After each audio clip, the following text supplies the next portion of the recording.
हमारे साथ आज हमारे एस्टीम्ड गेस्ट प्रशांत नारनवरे जी, जो secretary and special inquiry officer general administration department government of Maharashtra से है।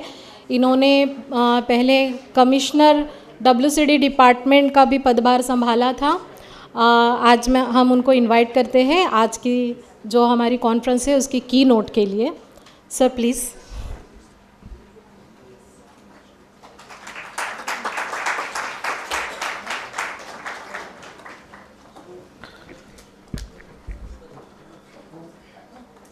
Organizers, all the dignitaries present in front of me, I'm really thankful to all of you and especially the organizers for giving me the chance to speak before you. Though I do not belong to the department now, but still I feel that I carry something of the department and I shall carry something of the department, I feel, throughout my tenure. And I would like to contribute definitely in whatever means I can to this sector. When I was Commissioner Women and Child Development, I had an opportunity to befriend most of you, and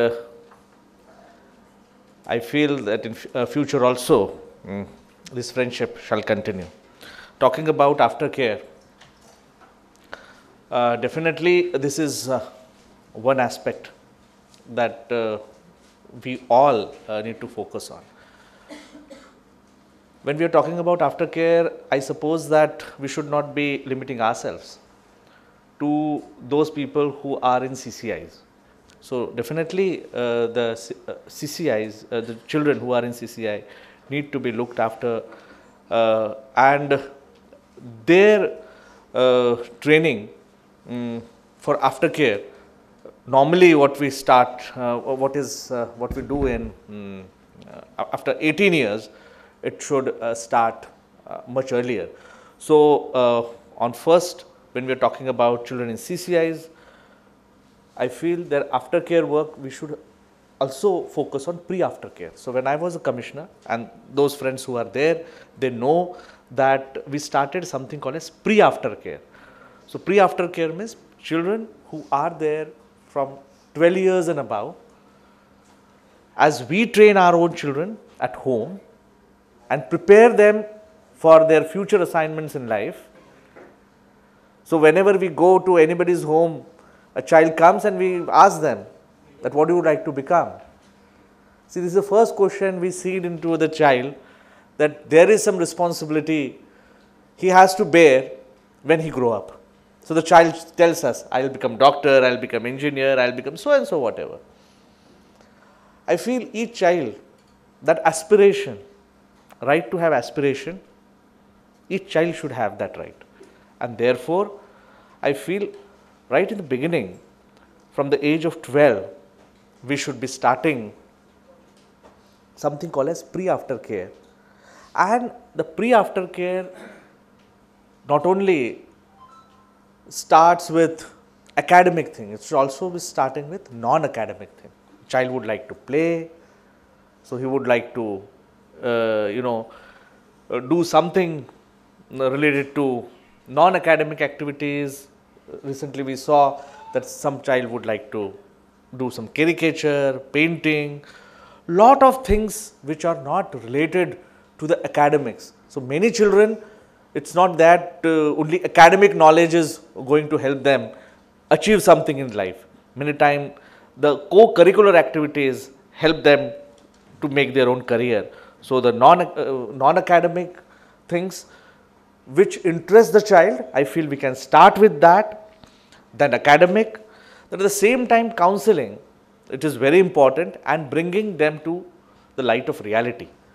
See, ultimately reality is harsh, but one must know and accept reality that yes, your situation is like this, you are going to face challenges like this,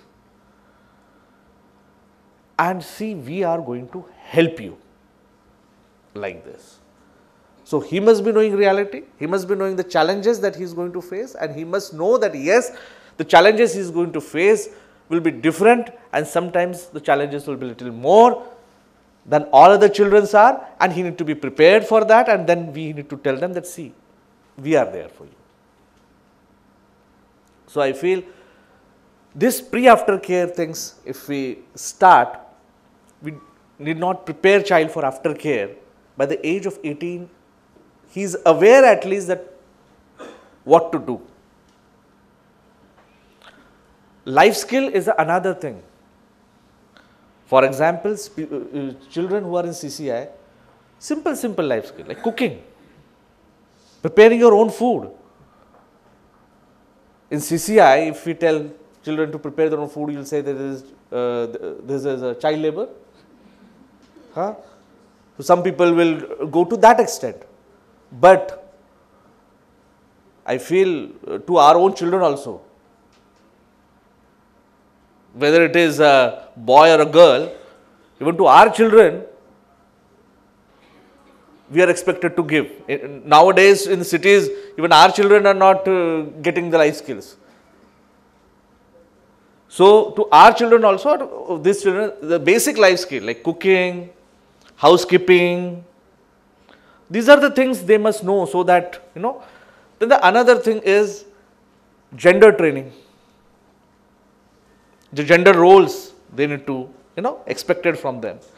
Another about emotional quotient and managing emotional stress, managing relationships, relationship with the same gender, relationship with the opposite gender. As they grow, they must know how to conduct themselves, because many times the stress comes when people feel they are not suited to the group. And then they have a feeling of alienation that, see, everything I am having, but why people, do not conduct well with me. So these all things should come as a package. And in a process of socialization, we are fortunate, normally we are very fortunate that nobody trains us. We get trained automatically by interacting with people. We have a host of relatives who teach us. We have all small experiences that every day parent counselors, the grandfather counselors, grandmother counselors, somebody else come, and the child develops like that in the entire process of socialization. But many times the child living in the CCI may be deprived of this process of socialization, and therefore skill development and the entire process of socialization should go hand in hand, so we can come up with a child who is ready to face challenge at the age of 18. And we should never consider that 18 is a too small age or something, it's nothing. All great people have done great works before 18 also. Akbar became the king of India at the age of 14. Chhatrapati Shivaji Maharaj started the quest for Swarajya at the age of 16. These were the people who started ruling the vast territories when they were not even 18. So considering any individual who is below 18 is a passive thing may not be a good. They are very much active, and we have to learn and we have to grow with them. The CCIs need to do that. Apart from the CCIs, we also have to see that there are CNCPs, children in need of care and protection, who are there with their caregivers. Maybe in foster care, maybe the children with their own parents also. For example, if you see Maharashtra, we have one scheme called as Bal Sangopan Yojana, wherein all such CNCPs who are declared by CWCs are given certain financial assistance. Many of them are with single parent, many of them do not have parents, but they are with their grandparents. They have fractured families, neither mother is taking care nor father is taking care, some relative, aunt or uncle, they are taking care. and more than 1 lakh such children are there in Maharashtra, more than 1 lakh. We should not forget them. We have responsibility towards them also. And sometimes the greater responsibility. The reason is those who are in CCI, they are under our direct watchful eye. If we decide to do something, we can directly decide, we can directly help them. For example, as Alpa Vora madam discussed, when I was commissioner, we had a campaign for giving this orphan certificate. Why? Because we were giving them 1% orphan reservation. That was a policy of government of Maharashtra. And I'm very happy to say that almost 273 orphan, those people who declared orphan, got government jobs. So then we could directly give them certificates. We could also see to it that the property records, for example, if the parent is having some property and that property may be looked after by their uncle or aunt, the children are minor, even the property records should be made as such that the succession could be done properly and in a legal manner, and the child should not face any legal challenge to get back their property which they got as an inheritance from children, so on and so forth. Many activities and actions we have taken, but at the same time I feel the same has to be done for the CNCPs who are not in CCIs. So how can we bring them together? So we started one initiative. That initiative is called as CRI, Child Rights Institute. I feel many people here are part of CRI. They have attended, and we are planning to have one such kind of conference of CRI in Pune in near future. CRI is a platform of all the NGOs and the caregivers and institutions who are involved in giving care to CNCPs. So more than 150 NGOs are now connected to CRI, and more than 60,000 children and their caregivers are connected to CRI. And our target is 1 lakh minimum, because 1 lakh CNCP, more than 1 lakh CNCP are declared by our CWCs all over state. And what is this CRI? CRI is a electronic platform. Anybody of us, I request you to join, in fact. So anybody of us can join CRI, Child Rights Institute. The children need protection. Their parents or caregivers can join CRI. Foster care caregivers can join CRI. The first thing is that all such NGOs who are providing care and those who require care and one platform, and electronically they are connected. So any NGO who would like to work on that particular sector, say skill development, can publish that, see, this is a skill development thing, this is my link, tomorrow we shall join online. And it will go to all the 61,000 families. If they wish, they can join. You can have your all, it is more like a Facebook kind of thing. So you can send them a friend request to them, you can form your own groups. You can form age-wise groups. For example, age-appropriate education you want to give, age-appropriate counseling you want to give, and that is all free of cost. The CRI is free of cost. This was an initiative when I was a commissioner, and I feel that this initiative should continue. Mr. More is also here, is a joint commissioner. women and child, and you know, when I left the department, I have given that responsibility to them, that you know, this initiative should not stop, because many times it happened that when the officer take one initiative and the officer leaves the department, you know, the initiative dies down. But therefore, this CRI was given and dedicated to NGOs and the children, and not to the government. So the CRI, the first thing I tell, that CRI is not, do not belong to government. CRI belong to people. Because if the government, if it belongs to government, then you know, all the pulls and pressures comes.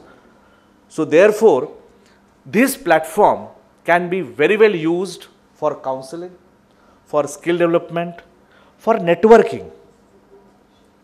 Because we also need to have peer group. The another problem with socialization is we do not have peer group. So before few days, maybe last month, I happened to visit Sevagram, where you're there, and we had a wonderful program where all the sisters who were in CCIs got married, and the good program was kept, that all those come back, you know, that every girl, you know, need to have some kind of maternal home. In Marathi we call Maher. So, you know, girl want to go to maternal home sometimes, but some girls are little unfortunate, they don't have that. So, some of the NGOs like you are helping them to connect, share the problems. And then we decided that such kind of melavas should be arranged in each one-stop center. We have 36 one-stop centers in Maharashtra. And now we are planning to arrange in each place. So this networking can also be there. First, online networking. Once online networking takes place, you can, anytime you can decide to meet offline and create your own networks. The another thing is about also CSR. We are also promoting and requesting NGOs that you must publicize your work. For example, like today, we are holding a conference. We are also having some recording of the conference. Why not small bites are, you know, uploaded on CRI? If these views of people like you are uploaded in CRI, 61,000 people are going to see that. And if they need anything, they can call you. They can send a friend request on your profile, and the connections, you know, they get started. So this is what I feel is the one initiative that we can take. And the aftercare things, whatever we are saying, we should see that it should start by the age where the child comes at that age of teen, when he starts, you know, 11, 12, and then step by step, as we guide our own children, we continue to guide, and each NGO or each individual, if at all they would like to, you know, guide or kind of foster, adopt, or adopt, maybe online adoption, you can say, or online foster care, maybe nowadays. You can say that just there are some people who would like to, you know, pay for the education of the child, may not be, and they would like to guide online or offline. There are many people who would like to call children for a week's time and sponsor the children's education and can guide online. So there are many people like that. We'll get a lot of donors. And once the NGOs start uploading their work, I feel the donors and NGOs will also have a kind of a connect. And we can form certain kind of projects, CSR projects. Some NGOs, if they want to have a CSR projects. So we have kind of a connect where children are there, where NGOs are there, where donors are there, and also there are certain people in academics who would like to record it, study it, communicate it. So kind of a platform is already present, dedicated to you all, and I feel that whatever catalyst for social action, they are also part of CRI, so whatever catalyst for social action they are doing, their work should transcend the boundaries of the state, not only in our state but also in other states. This work should spread, and each one of you who is present here are doing something. So I feel your work and your efforts should also multiply in this field. So I'm really thankful to the organizers that they called me and gave me opportunity to communicate to you, and I'm always available, though as in civil service our departments keep changing, but I feel our mission to serve people do not change. So I'm on that mission always, and I'm with you always. Thanks a lot.